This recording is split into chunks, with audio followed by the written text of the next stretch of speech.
Hello dear fans, we have brought something new for you without wasting any time. Let's start today's class.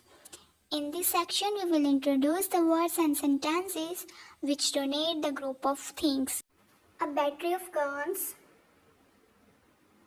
a pair of shoes, a chorus of singers, a hive of bees, a flock of sheep, a clump of trees, a bunch of keys, a heap of stones, bunch of grapes, class of student, team of player, pack of cards, a stack of bricks, a heap of sand, a flight of birds, a galaxy of stars, a gang of robbers, a swarm of ants, a herd of cows, audience of listeners, chain of mountains.